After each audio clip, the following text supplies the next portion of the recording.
BSc agriculture આણંદથી complete કરેલું અને દુનિયા તો આરોપ લગાવવાની છે, ગૌશાળા ચલાવું છું. કોમ્પિટિશન થવાની છે. આ યુટ્યુબના વિડીયોમાંથી અમને ઘણો મને લાભ થયો. જીવનમાં ધંધો તો દારૂ વેચવાનો થાય, ગૌશાળા ના બોલે, તબેલો ચલાવે. ટાટિયા ખેંચી થવાની છે. ગાયોનું જે જતન કરતા હોય એને ગૌશાળા કહેવાય અને ભેંસો રાખતા હોય એને તબેલો કહેવાય. આ બધાની વચ્ચે જીવતા શીખે એને શ્રેષ્ઠ માણસ કહેવાય. કે આપણે એને પૂછીએ કે તમે કેટલું ભણ્યા એમ. જય ગો માતા, વંદે ગો માતરમ. મિત્રો, ગાય, ગામડું અને ખેતી એ આખી માનવ સભ્યતાનો મેરુદંડ છે, એ વાત નિશ્ચિત છે.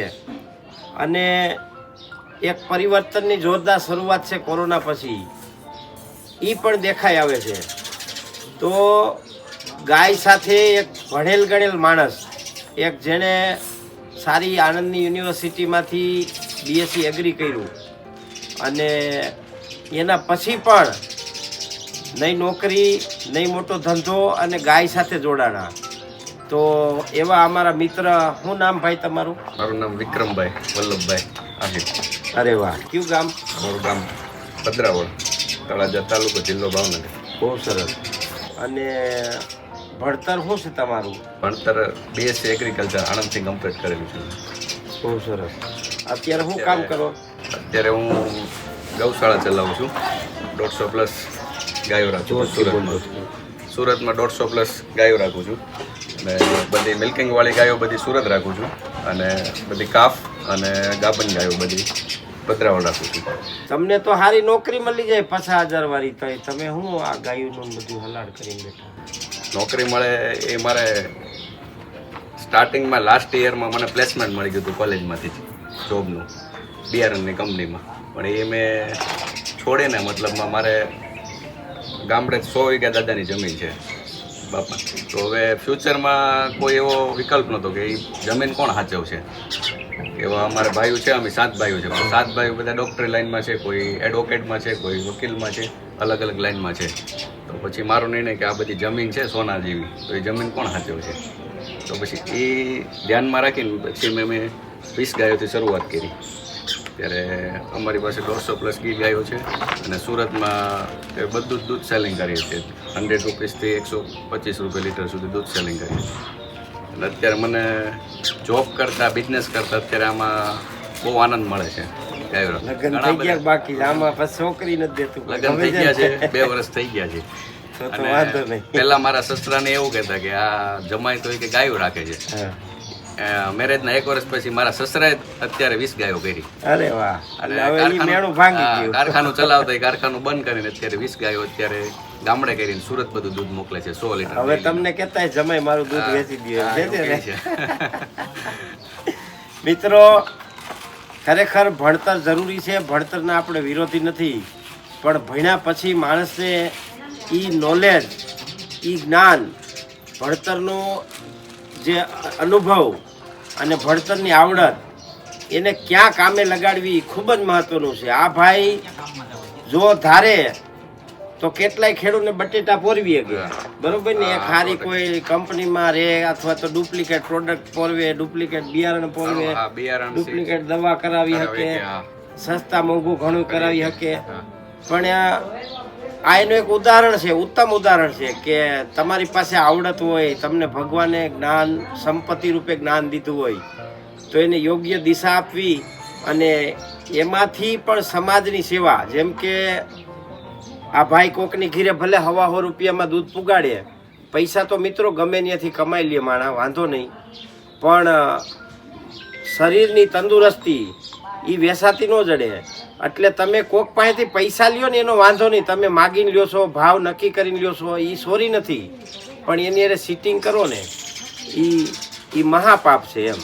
એટલે આ યુવાનીમાં, આવી યુવાનીમાં આવા માણસને એક ધોમ સડે, આમ જોમ સડે પૈસા કમાવાનું. અને અટાણે તમે જોવો માણસ ગમે એ રીતે પૈસા કમાય છે, જ્યાં જોવો ત્યાં ડુપ્લિકેટ દૂધનું છાપવામાં આવે, ડુપ્લિકેટ ઘીનું છાપવામાં આવે, ડુપ્લિકેટ તેલનું છાપવામાં આવે, ડુપ્લિકેટ ફૂડ પેકેટનું છાપવામાં આવે.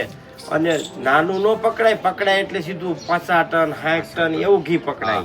અને એ ઉજળિયાત માણસો કે જે આર્થિક રીતે સદ્ધર હોય અને જેના નામ વાંચો ને છાપામાં, તો આપણને આમ કમકમાટી ઉપડી જાય. અને એ વાંચ્યા પછી એમ થાય કે હવે વિશ્વાસ કોનો કરવો. એટલે આવી પરિસ્થિતિમાં આવી પ્રેરણારૂપ વ્યક્તિ જેને નાની ઉંમરમાં ગાય, ગામડું અને ખેતી અને સમાજની એક શ્રેષ્ઠ સમાજને ક્વોલિટીની પ્રોડક્ટ આપવાનો વિચાર આવે. આજે અમારે ત્યાં આટો મારવા આવ્યા છે, તો તમને અહીંયા આવવાનો વિચાર કેમ આવ્યો? અહીંયા આવવાનો વિચાર તો અમે ખાસ તો ગાયનું તમે જતન અને કઈ રીતનું તમે એની કેર કરો છો એ માટે અમે આવ્યા. તમને તો બાકી અમે યુટ્યુબના વિડીયોમાં તો જોયા જ હતા. એમાંથી કઈ લાભ થાય તમને? હા, યુટ્યુબના વિડીયોમાંથી અમને ઘણો મને લાભ થયો. તમારી 2-3 પ્રોસેસ છે, ઓલી ગાય વીયાવા ટાઈમે કઈ રીતે એનું નિશાન પારખીને કઈ રીતે આપણે અંદર બચ્ચું કઈ રીતનું છે એનું જાણકારી લઈએ કે એ એક લાભ થયો.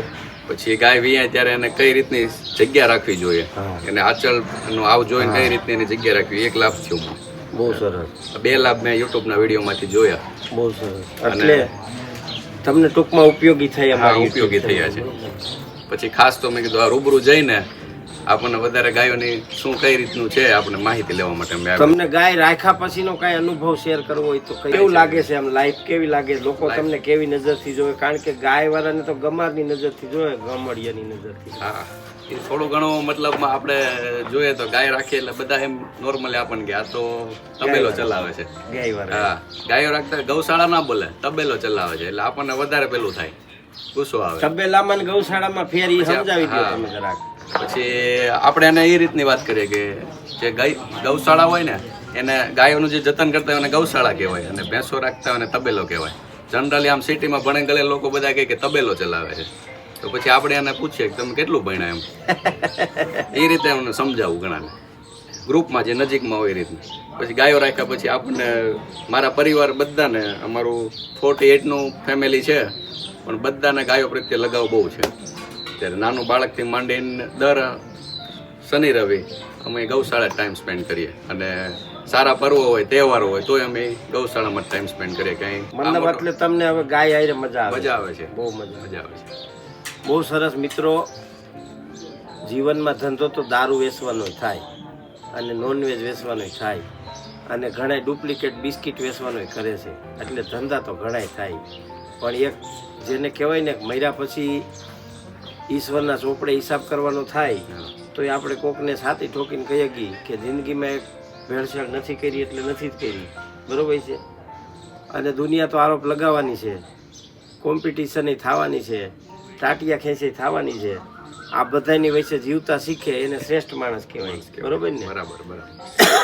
મિત્રો, ગાય, ગામડું ને ખેતી એના વિના કોઈને હાલવાનું નથી. તમારી પાસે 1000 કરોડનું કોમ્પ્યુટર આવી જાય ને તો એ દૂધ કોઈ દી કોમ્પ્યુટરમાં નહીં બને, અનાજનો દાણો કોઈ દી કોમ્પ્યુટરમાં નહીં બને, અને શાકભાજી કોમ્પ્યુટરને એવું નહીં બને. એટલે આમાં તમે જોડાઈ રહેજો. અને અમારું જ લ્યો એવું નથી, તમારે જે નજીકમાં હોય ગાયવાળો એનું દૂધ લ્યો, એનું ઘી લ્યો.